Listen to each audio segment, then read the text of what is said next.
Ellie. And Jesse. And this is Design for Adventure. We're a married couple figuring out family travel, Disney trips, running races, parenting, And how to make adventures actually work in real life. Yes, we travel with our kids. And still manage to have a good time. And if you love making memories and want an adventure that fits real life, you're in the right place. Hello, and welcome to another episode of Design for Adventure. Another one in which we talk about my favorite subject in the world, Disney. Now, to help get me through this, I have enlisted the Sam Adams Summer Sampler Pack that we got at Costco. 4 fantastic different beers.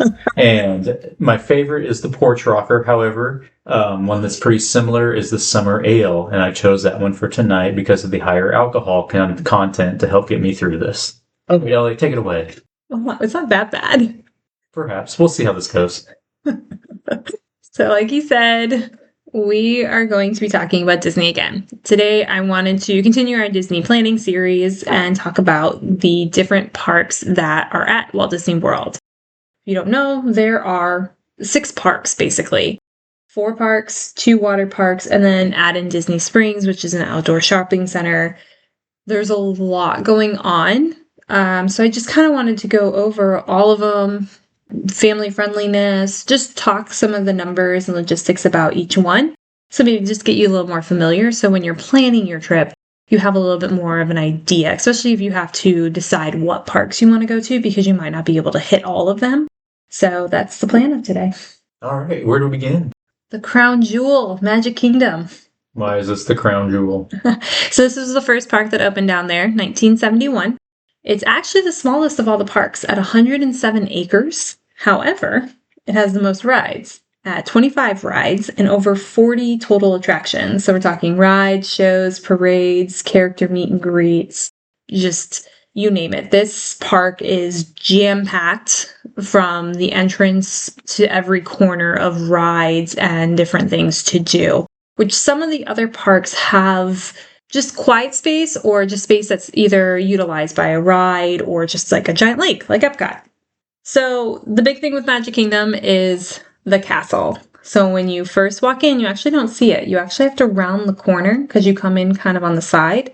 And then when you round the corner, it's like the big moment where you get to see the castle in front of you. It's wonderful. It's so much fun to see kids' faces light up for the first time when they see it. It's just a real moment. I love it. I know you do. The slogan of Magic Kingdom is the most magical place on earth. Not the most expensive place on earth? No.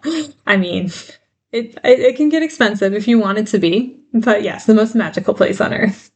It is divided into 6 themed lands. The center of the park is in front of Cinderella Castle, but it's designed like a wheel and hub spoke design. So there's pathways that spoke out from that hub across the park, and they lead into the 6 different lands. So the first one is Main Street USA. It's how you enter. It's where all the shopping is. There's a few restaurants. You can meet Mickey at the theater there. Was that based off of Marceline, Missouri? Yes, it was. Oh, you've been there. Yes, I have been there. I grew up somewhat near there. Yes. It's based off the hometown, small town in Missouri. The great state of Missouri. Where Walt and Roy Disney grew up. So then, if we're working sort of clockwise, you have Adventureland, and that's where we're going to find Jungle Cruise, Pirates of the Caribbean, which the movie was based off of the ride. Wait, there was a ride before the movie? Yes. So that movie is actually based off the ride, which is crazy of how well it's done. How many Pirates movies are there? Oh, 7. Oh, I'm pretty sure I've only seen 1. I think I've seen 4 or 5. You should probably just stick to the first 3. I'll stick to the first one.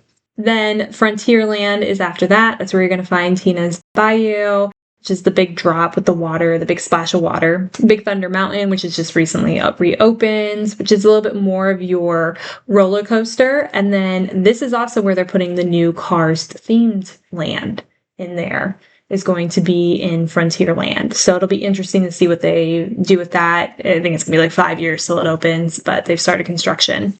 Then behind that, so we're getting a little bit closer now to the castle, is Liberty Square. This is really kind of like a forgotten area. It really is just the Hall of Presidents and Haunted Mansion, and then there's Columbia Harbor House where you can eat. But it's really just that. You would like Hall of Presidents. So Maybe. they have in the past, I think they were thinking about changing it, but every time there's a new president elected, they actually updated the show so that president would give a speech at the end of the show. But they go through the history of the presidency. It's a really cool animatronics. President Lincoln does a big speech too in the middle, and then every president like stands up and introduces themselves. It's like a really neat show. Every president stands up and introduces himself, like even like Franklin Pierce. Yeah. Hmm. Yep. So they have all of the presidents, all 40 I think there's 45 different presidents. Yeah, 45 different presidents. Yeah. So all 45 presidents, they have an animatronic of them. And they all either are sitting or standing, and they all introduce themselves, and there's like a spotlight on each one. I see. It's pretty interesting. I like the show. I think it's neat. Sounds interesting. You're like, no, I don't want to go. I mean, I would check it out, but like Franklin Pierce, guys like that, do they talk about? No. What do they talk about? They just say their name. That's it? Yeah. What about like George Washington? Does he talk? I don't know. I haven't seen the show in so long because I haven't taken the kids yet. I think next time I'm going to try and make that like a must-do just because I really want them to see it. They're probably a bit young for that. Well, I mean, our youngest will probably not want to see it, but maybe our oldest will get something out of it. You might recognize President Lincoln. He's the guy with the hat. Maybe. But moving on from Liberty Square, which again is really a tiny little section, that's when we get into Fantasyland and Storybook Circus. So this is what the castle is part of in Fantasyland. Behind the castle really is Fantasyland. That's where you're going to have your teacups. It's a Small World, Peter Pan, Winnie the Pooh ride. The carousel is back there. This is where like the new Fantasyland is, where you're going to have the Beauty and the Beast dining experience back there. The Little Mermaid ride, the Seven Dwarfs Mine Train ride. So that's all in Fantasyland. Like every ride, everything is geared toward young children in that area. And then Storybook Circus, which is just off of it. So you're going to have your Dumbo ride with the indoor playground, and where you can usually meet several characters back there, like Minnie Mouse, Goofy, Daisy, Donald, sometimes the Chipmunks. It's been changing because there's some construction going on, but historically you've been able to see some of the original characters back in Storybook Circus. And it's also in Fantasyland is where you can meet most of the princesses, and then the stepsisters from Cinderella walk around. It's really fun. Okay.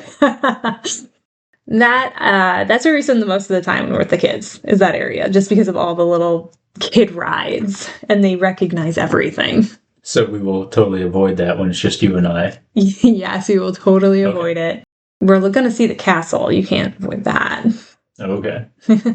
But once you get past Fantasyland, Storybook Circus, then you have Tomorrowland, and that's where you're going to find Space Mountain, which is the indoor, completely dark roller coaster. It's really fun. Tron is back there, the new Tron ride, and then Buzz Lightyear, which is it's one of those shooting games. It's like a competition. And then the People Mover, which is a classic. Gotta do it every time. The kids will love that ride, actually. Yeah, isn't that, then they come home with like a toy People Mover? Yeah, and then they have the two toys that like connect. Yes. That one is a great ride, especially in the evenings that you're up above the park and you're going kind of slow, but you can see everything lit up. It's really pretty. So with Magic Kingdom, this is probably your most family-friendly of all the parks. Most of the rides are for families, for young kids. If there is no height requirement, which most of these rides do not require, then babies can go on it. Anyone can go on it. You can hold your baby. They can sit up. They can sit next to you. There's usually not even too much of a strap in for a lot of them. They're boat rides. They're slow-moving. Kids do well with them. Sometimes we put headphones on my youngest if I knew it was a louder ride, but for the most part, she was fine with everything, except maybe Pirates she was kind of creeped out on. But if you really only have one day at Disney, I mean, this is the one park you go to. It's classic Disney. You see the castle. This is where you go. It also has a lot of characters. I'm going to say the most because I think Epcot might rival it, but it has a lot of the characters, has the classic characters. There is a lot of construction going on right now. There's a lot of construction walls up, especially over in Frontierland and then some in Storybook Circus. So just know that for the next probably several years, you're going to see a lot of construction walls up there as they expand the park, not only with the new Cars themed land, but they're then putting a Villains themed land behind that, behind Fantasyland. You could easily spend 2 days at this park. When we go, we usually only able to hit half of it. And we usually are sticking to Fantasyland and Storybook Circus and maybe touching another area where we think the kids might have fun. There's so many parades that happen, shows, the meet and greets with characters, 2 days easily at this park. So yeah, so you're saying no to Magic Kingdom though? Not real interested in that, no. But you don't want to meet Cinderella? No, I don't want to meet any characters. What about Mickey? No, couldn't care less. No, Oh. I'm a grown man. Doesn't seem to stop a lot of grown men. I'm a grown man that hasn't been interested in Disney in my entire life, so no, not interested in meeting a character. So we'll move on to the park that I think that you would enjoy the most, which is Epcot. Do you know what it stands for? This was a trivia question once. It's something of tomorrow, right? Yes. The OT is of tomorrow. Experimental Prototype Community of Tomorrow. Oh, that's right. Yeah. The slogan of this park is called Magic of Possibility. They're looking at the world and the future and what things could be. And you kind of see that sprinkled out. Now, Epcot's kind of gone through a identity crisis, I think, in the last few years. It's kind of changed a lot. A lot of the construction walls have come down, but that doesn't mean anything at Disney. But this one is actually 300 acres. Holy cow. It's huge. So it only has 11 rides and 20 total attractions. Just shows, things like that. So Epcot is divided into 4 themed areas known as neighborhoods. So it's World Celebration, which is where you enter, World Discovery, World Nature, and then World Showcase, which is what I usually talk about with the countries, and that's the World Showcase section. So World Celebration, like I said, it's where you enter. That's where Spaceship Earth is. Figment Ride is there. The Communicore stage is kind of new. They do some shows there. There's like an Encanto show there that my kids enjoyed the end of. Then there was World Discovery, which is where you have Mission Space, Test Track, probably the best ride at Disney, Guardians of the Galaxy. And then there's also 2 playgrounds, one indoor and one outdoor over on this side, and a splash pad. So this is a good area because there's not a lot for kids to actually ride or do in this section, but because of the 2 different types of playgrounds and the splash pad, it's actually a really way if you're doing rider swap or you have older kids who want to do some of those rides, you can occupy the young ones. Our kids loved the playground over there. And then World of Nature is on the other side of World Discovery. So it's going to be to your right-hand side when you walk into the park. And this is where you're going to have the Land Pavilion, which has Living with the Land, also one of my favorite rides, and Soarin', such a great ride. So Living with the Land is like you're on a boat and you go through like a garden almost, and they talk about how they're growing plants, and they actually take the plants that they're growing. They use those vegetables and things in the restaurant in that pavilion. So when you go to the restaurant, you actually eat some of them. It's really cool. Nice. It talks about growing and like the future of growing and how they do a lot of experiments on how to grow, like growing vertical. And so it's kind of cool. Our oldest loved it. He really liked that ride. Yeah. So he thought that was neat. And then Soaring is where you're like hang gliding. So you're like sitting on the ride and you're like on a hang glide. It's this giant screen in front of you. It's really cool. Our oldest did not like it because some things kind of popped out at you and he did not enjoy that. That's the Land Pavilion. Then there's also the Seas, which is one of the largest aquariums in the world. Then right across from that is where the Moana interactive water area is. It's basically another glorified splash pad. You're going to get soaked if you want to. So don't go if it's cool, or go, but just be cognizant that you're going to get wet. Our oldest loved that aquarium. We told you about, he was going up to people correcting them when they were calling things the wrong name. Fish and things, yeah. Yeah. He was just asking the Disney cast members, there, so you can ask them questions, and they usually can tell you a lot about what kind of fish you're seeing. And our oldest was just asking all sorts of questions, and they were telling where to go to see certain sharks. And I think they were a little amazed at how much he knew about aquatic life, because he loves it. He spent 2 days there at that aquarium. Oh, really? Yeah, we went the first day for 4 hours, and then he spent another 3 or 4 hours 2 days later in that aquarium. Nice. Then, this is probably what most people really think about Epcot is the World Showcase. So it has 11 countries. They're Mexico, Norway, which is where the Frozen Ever After ride is, China, Germany, Italy, America, Japan, Morocco, France, which is where the Ratatouille ride is, and then United Kingdom and Canada. So That's the full loop. The full lap from start to beginning at the port, entrance port, is 1.2 miles. Oh, that's it? That's it? That's long. For kids and families to walk in the heat. I guess. It's a huge park. This is probably one of my favorite areas just because you can explore each country, and each country is designed to look like their country. So Canada has like mountains. Mounties? Yeah, mounties.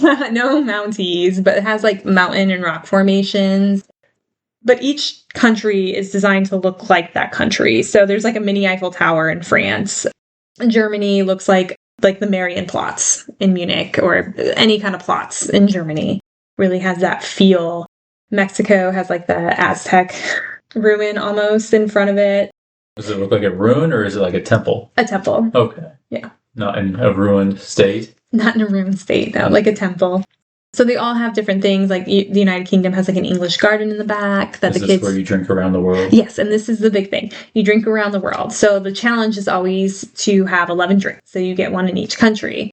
A lot of people start in Mexico with the tequila or the margarita. Is it just beer? So I think you can get beer in almost every country. Okay, I don't like tequila. Yeah, so I'm pretty sure there's Mexican beer there. I think where people struggle is with Japan and China with beer. I don't have Tsingtao? They might. I just don't know if they have good beer. No, Tsingtao's not bad. Yeah, so you would have to... Is that Chinese or Japanese? I think it's Japanese. Trying to think where I drank that, which country, or which flight, I should say. I think it's Japanese beer. Yeah. I could be wrong, though. But the other big thing, too, is every single one of these countries has its own sit-down restaurant and a quick service restaurant that serve that type of food. I don't want to say it's completely authentic, but it's probably as close as you're going to find in an amusement park, and it's actually quite good. I know you don't like German foods as much, but, you get all your sausages there. So they have a lot of good German beer and sausages. Just what I want. It was great. The kids loved it. You can get fish and chips in the UK. Canada has a steakhouse. They do a really good job incorporating the food of the country and the culture in all the restaurants. Kind of fun. You can find something for everyone. Our oldest really wanted sweet and sour chicken, so we went to China to eat there last time. So do they actually have it? Like, that's not something real Chinese people No, eat, it's not. But they do have it on the menu for the kids. No. He was happy. The big thing about this park is it seems more relaxed. So because there isn't a lot of rides, you're not rushing from ride to ride. There's a lot more walking and looking and talking to the cast members, especially in the 11 countries, because the people who work there are from that country. Everyone who's working in Norway is from Norway. It's really fun to talk to them. They love it. Ask them where they've been. You can try and learn some of the words in their language. And then almost all of those countries each have a kid spot. It's designed for kids. There's little activities for them to do, whether it's color a picture, do some kind of activity, learn something about that language or culture. Really fun. So as the parents are there doing something, the kids do have something to do in every single one of those countries, since there really isn't a lot of rides, but there's a lot of characters around. So if there's a character that is associated with one of those countries, like Anna and Elsa are in Norway, I think you can see Snow White in Germany, Aurora and Belle are in France. You can see Winnie the Pooh and Mary Poppins in the United Kingdom. So there's just a lot of characters too for kids to see. So I really actually think this is more family friendly than people think it is, just because there's a little bit of a stigma associated with Epcot because of the drinking around the world. So people don't think it's for children, but there is a lot to do with kids there. I would take kids here over Hollywood Studios, especially young kids, little ones, because there's the trains in Germany that our kids love just watching. I think we spent 45 minutes of them just watching these little toy trains going around the tracks. Nice. It was really fun. There's several playgrounds, like I said. There's water areas for them to play at. There's also festivals that happen almost year-round. I kind of prefer Epcot when there's not festivals. It's less crowded. I'm not usually going for the food either, especially with kids. I don't want to spend $10 on little finger food. That's just not me. I'm not a foodie person. Food isn't my reasoning to go to places. $10 a plate sounds like a bargain, isn't it? Maybe you'd like it. They do have specialty drinks there sometimes. Like what? I have no idea, because I honestly have never. I don't drink hard liquor either, so I don't drink those kind of drinks. But I've heard some good ones on like Instagram and Facebook. Okay. But the only one I've ever been to is the Food and Wine Festival. And it was fine, but again, I didn't want to spend a lot of money on all the food. If I wanted a meal, I wanted a meal, I guess. But the big thing is the festivals can make it crowded. And with kids, I feel like, I don't know, I don't want it to be crowded. I want to be able to walk around easily. Yeah, absolutely. With a double stroller. Does Epcot sound more appealing than Magic Kingdom? Yes, it does. So are you willing to go to Epcot? Well, yeah, I'll go. I'm not saying I'll enjoy it, but it sounds like there's too many characters. I didn't say you had to meet these characters. I'll meet the characters while you drink your beer. All right. Yeah, no, yeah, I mean, I'll See, that's what we do. I have, as long as it takes you to finish that alcoholic drink, is how much time I get to spend in each country. The way you say that makes it sound like this is a good deal for you. I don't understand. Well, I feel like by drink, 9 or 10, you're going to have slowed down. So I'm going to have a lot more time. No, by 9 or 10, it's going down even easier. Maybe down to just a couple minutes. Now I got to think my strategy. Where do we start? Yeah. Choose wisely. We're going to move on to the next park, which is Hollywood Studios. Talk about a park that has truly gone through an identity crisis and been completely changed. So this one is 135 to 154 acres. So I'm not really sure why there's a little bit of a discrepancy there. Maybe because there's been expansions recently. But it's still bigger than Magic Kingdom, which surprised me because I thought it was smaller, but it's not. And then the whole theme of Hollywood Studios is the golden age of Hollywood and the imagined worlds of cinema. So you're supposed to be like stepping into like the back lot of Hollywood. Alrighty then. Like I said, it's gone through a bit of an identity crisis over the years. They've really changed some things to what it was because it used to be MGM Studios, but then they lost the license and MGM pulled out. So then they had to change their name to Hollywood Studios. And there's a whole story we could do. I'm sure you don't want to do a history one on that, but there's Back to Epcot real quick though. These drinks, are they like a full pint? Or is it? In Germany they are. But all the other countries? Yeah, they're like a full standard, like 16-ounce beer, I think. So a pint? Yeah. Oh, okay. That'll be interesting. Yeah. I think some of them might come in a can, but I think most of them are tap, the beers that I've ever had. And it's like a standard pint glass. It's not, okay. I feel like I don't know. I won't say anything, but I feel like they'd probably make it a few ounces less, but charge you the same price. No, it's a true beer. Okay. All right. Yeah.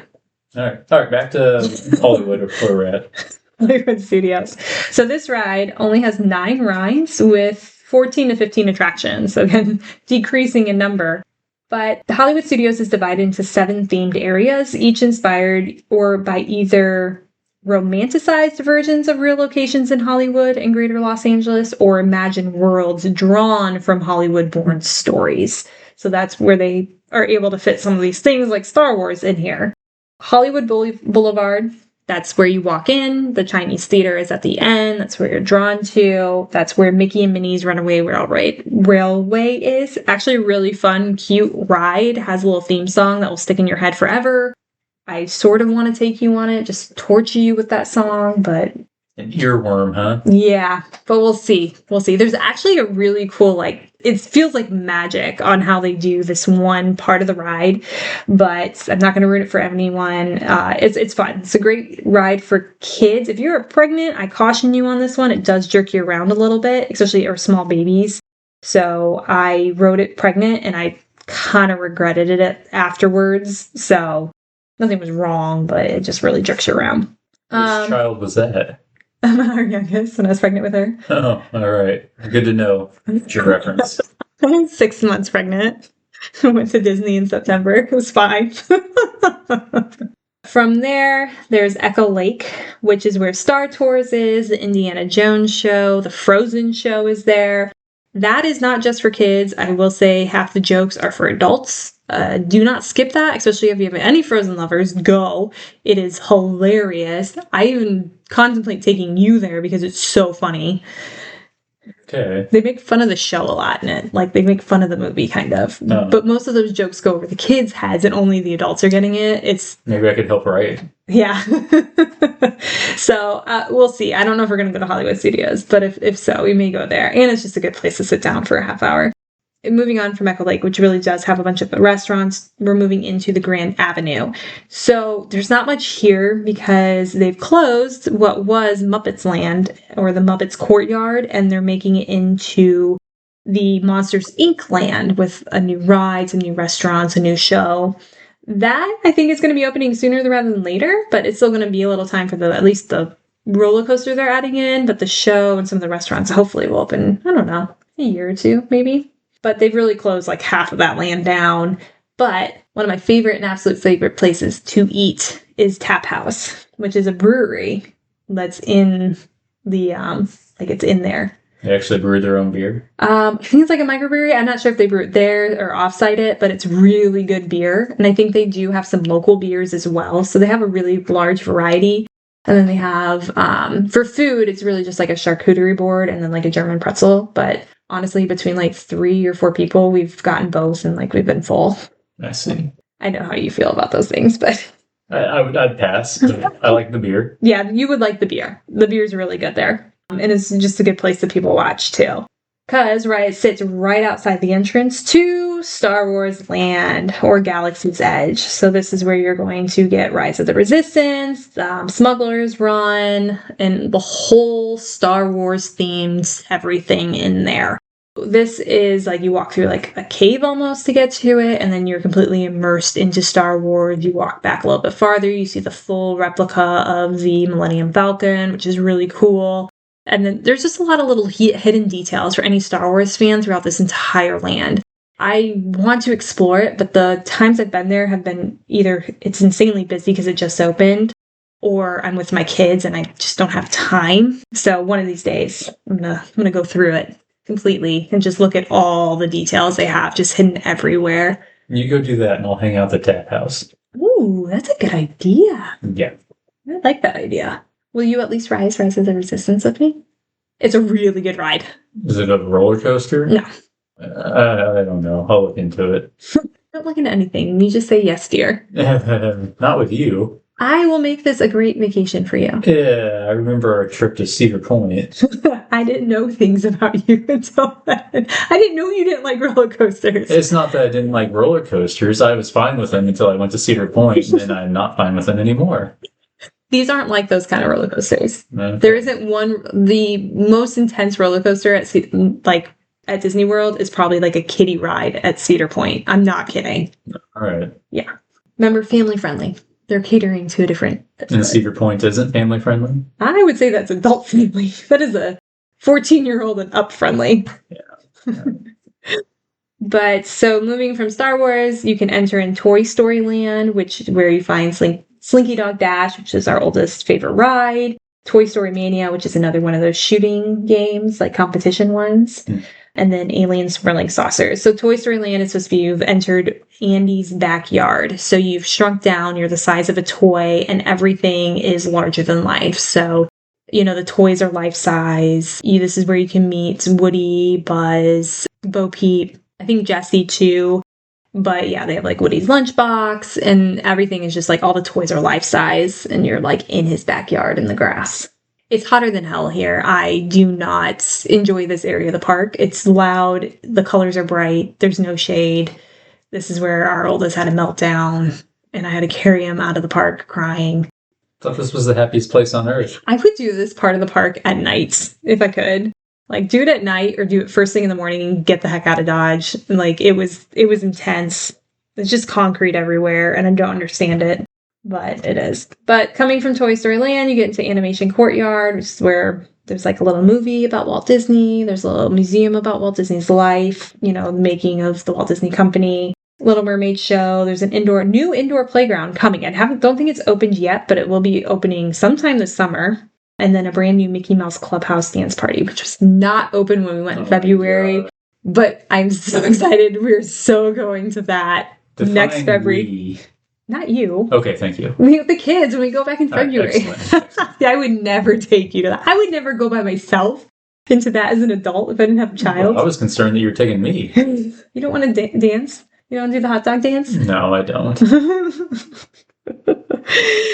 Animation Courtyard has had a new facelift. They've really infused a bunch of life into it and made it more kid-friendly, which that park desperately needed. So I'm really excited to see what they've done with it when we do go back in February with our kids, not you. Okay. The only thing you would like over there is that little museum aspect for Walt Disney. It's really neat. They talk about his growing up in Marceline and stuff. I've been to the Marceline Museum. I don't need to go to another Walt It's Disney probably Museum. actually better one than this one because it's all smaller. And from there, then Sunset Boulevard, which offshoots. It's where you find the Twilight Zone Tower of Terror, the Rock and Roller Coaster starring the Muppets now, and then also the Beauty and the Beast live show. I think there's a villain stage show back there. And then also Fantasmic, which is their big fireworks show at the end of the night.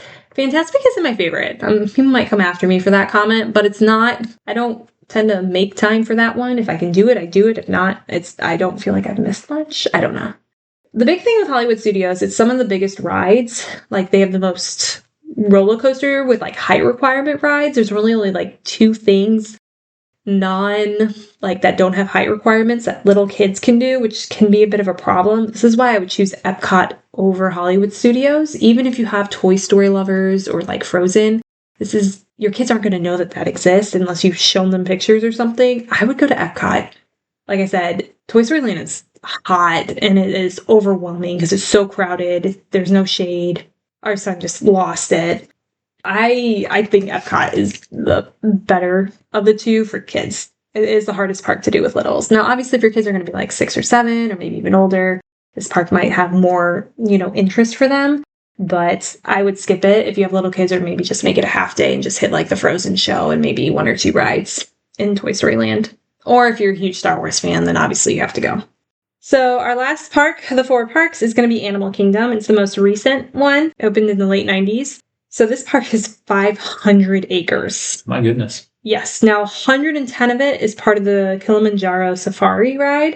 So that's where you have the actual animals out on a safari and then you drive through it on a Jeep. Oh, that makes sense why it's so much bigger. Yes. So they actually have, a rhino, ostriches, giraffes, lions.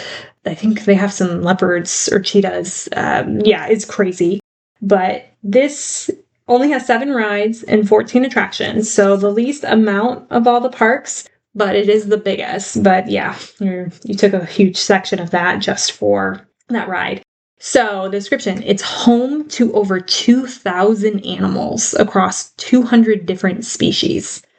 So the space is divided into 7 distinct lands. So you have the Oasis. It's where you enter. There's some animal exhibits that you can see. They're easy to miss unless you're looking for them. There are signs. Don't skip them. We usually hit them on our way out because we're usually trying to get to a ride first thing in the morning. But when you're leaving, try and stop. Look at the map. They're clearly marked on the map. And see all the animal exhibits they have. They do a good job. And then Discovery Island. So this is the center. This is where the Tree of Life is, a giant tree. It's the central hub. The Zootopia 4D show is underneath. And I can't remember how many animals are carved into the Tree of Life, but you can walk around it.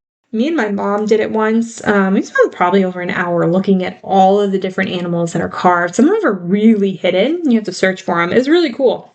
It's kind of fun to do. It was a slow morning for us, I think. We're trying to kill some time.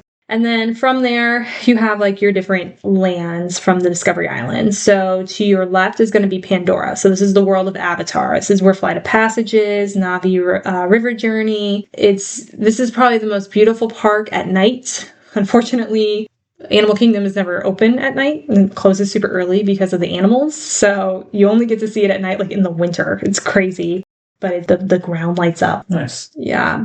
If you can see that at night, go there at night. And then from Pandora, you can walk over to Africa, and this is where the Kilimanjaro Safaris is. This is the crown jewel. Do not skip this ride ever at all unless you are pregnant. It's the only reason you're allowed to skip it, because you're not allowed to ride it if you're pregnant, because you get jerked around on these Jeeps.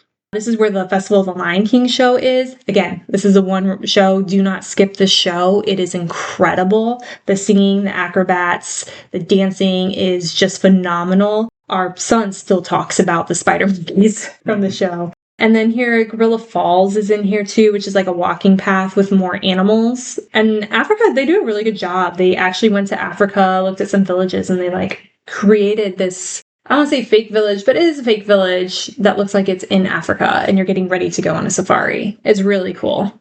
And they have some street performers that happen. They do some music and dance to it. You can get really lively over there in Africa.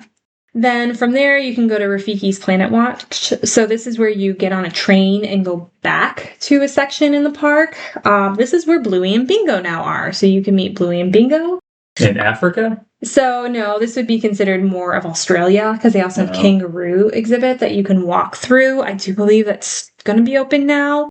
So you can walk through the kangaroo exhibit. And this is also where they have the medical facilities. So you can actually see surgeries being performed on some of the animals or medical procedures. So they do like a list every day of what's going to be performed. So you know when to go, or even if you want to go to see what's going on back there.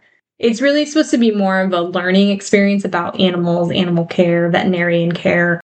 So if it's something your kid is interested in, or if you have any interest, I know you don't because you grew up on a farm, but it's something you're interested in. It sounds like something you should check out. Yeah, then you should definitely check that out. We haven't actually never been because it was closed last time with the kids, and we just always have skipped it in the past. I don't know. We'll see how the Bluey and Bingo. I haven't good things about the Bluey and Bingo show going on right now, but we'll see. We'll see what happens by the time we go.